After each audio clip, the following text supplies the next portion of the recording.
Hi, it's Hans at happierman.com. Today's topic is you decide. Well, this is the end of November 2020, a little bit after Thanksgiving. It's almost December. Very nice weather where I'm at, which is really welcome and very, very unusual. So it's nice. It's enjoyable. It's nice, mild winter day. You know, that we don't have snow. It's dry. It's not warm, but it's not bitter cold. And usually by this time of year, it's bitter cold. Anyway, about you deciding.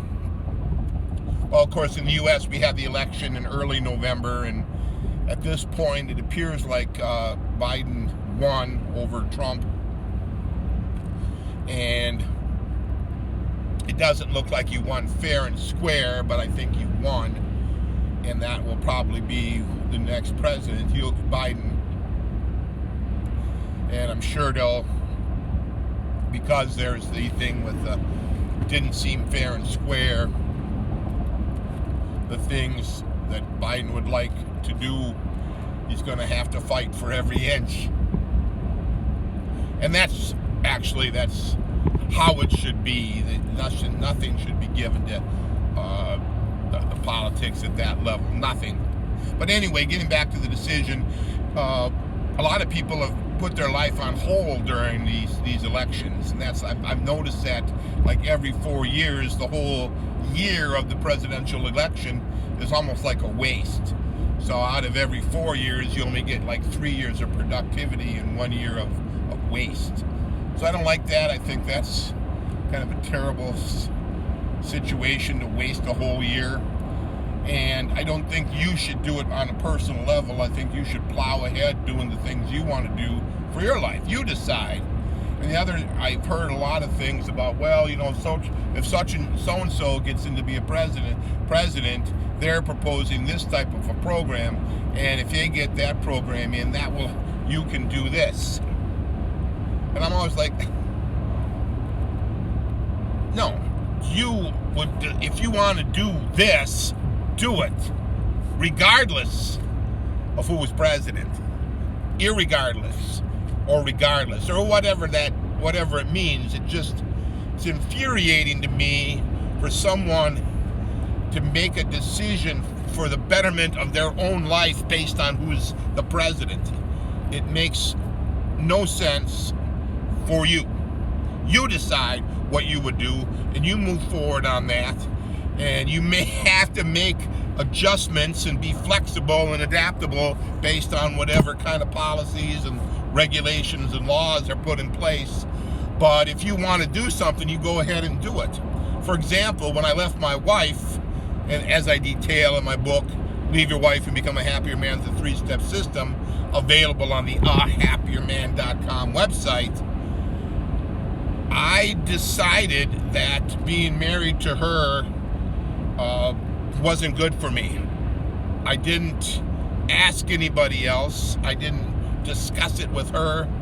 I didn't get permission from her or anyone. I decided on my own to end it. It wasn't good for me. I knew it wasn't good for me. I knew there was no other solution. So I decided what was best for me. The jobs I've gone into, quit, and started, and decided were wrong, I decided, right? And that's the only way you're going to live a satisfying life, is if you decide almost every aspect of your life. The main things. Now, that doesn't mean you have to be anal retentive about making every last decision. You know, some decisions don't really matter that much, right? For example, if you're going out to eat with some friends, an anal retentive person would, have to make the decision on where to eat. To me, it's like, well, the reason I want to go out to eat with my friends is so we can talk and laugh and joke around. It doesn't matter where that is. If somebody else would prefer to make the decision on where to go, yeah, make the decision. I'll go with you. But, if they tell me to decide, well, I will. If I have a vote, well, yeah, let's go here. But I'm good with that too. That kind of anal retentive, over-controlling mechanism that a lot of people have, that won't make you happy, and it won't make the people you're being with happy either. That isn't what I'm talking about. I'm talking about like the major decisions, the big rocks, who are you going to be married to, what kind of college you go into, what kind of career path, what kind of businesses do you want to start, where do you want to live, do you want to have children, if you do, how many, how do you want to raise them, right? If you're going on a vacation and you're going to spend a lot of money, where do you want to go, right? If you're just going away for a weekend, well, maybe it doesn't matter so much where that is, but if you're going for 2 weeks, well, it probably matters.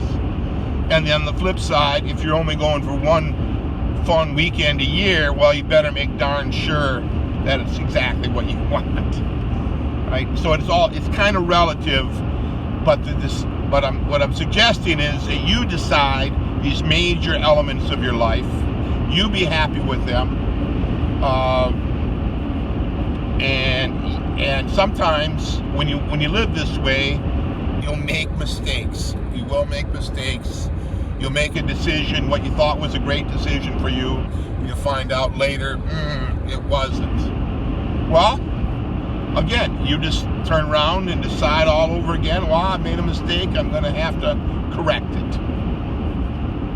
Like a big mistake I made was leaving the one job, my second to the best job, for a different job, and after a few months I knew I made a big mistake, and I decided I'm not going to stay in this job very long, so I started on that path again of looking for a different job, and I finally got, well, right now I'm in my best job, my dream job, the job I've been working toward my whole life. So I'm very happy. What I do here on the internet is a sideline, a part-time thing. But I decided that job was not right for me. Of course, when I went in to tell my boss that I was leaving, here's why, and of course he didn't take it well at all. He was just shocked and upset, and it was a terrible scene. It wasn't as bad as when I left my wife, which was like a huge, dramatic, chaotic, drama-filled mess, which you'll find that if you make big decisions that are based on what's best for you, a lot of times these decisions won't be best for somebody else. It'll be a terrible decision for them. So like, say for my wife, yeah, me leaving her, that was terrible for her. Terrible. It absolutely more or less ruined her life. But on the flip side, it went from my life being ruined to making my life the best I can possibly imagine. So, yeah, you have to be selfish when you make these decisions. Now, she could have learned to adapt and make the best of things. I mean, that's kind of up to each person. But I'm just saying, what is the best decision for you might not be the best for other people. So I hope you can understand that a decision that you make for yourself, what's best for you, might not be the best for somebody else, right?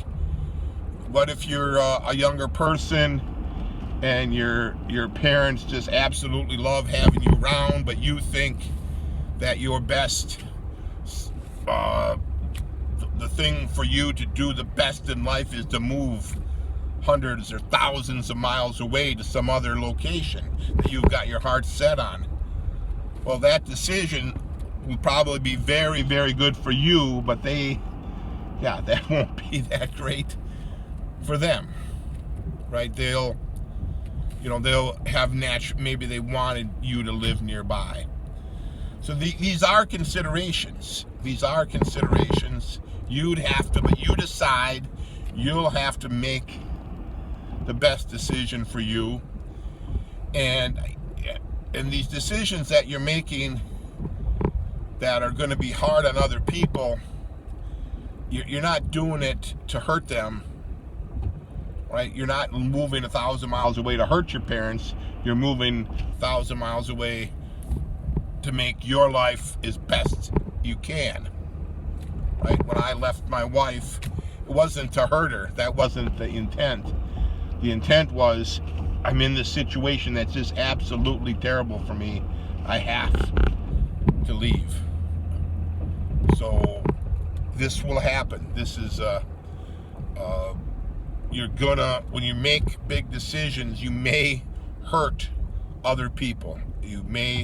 Their lives may be seriously impacted in ways that you can't even consider. You don't even understand at the time.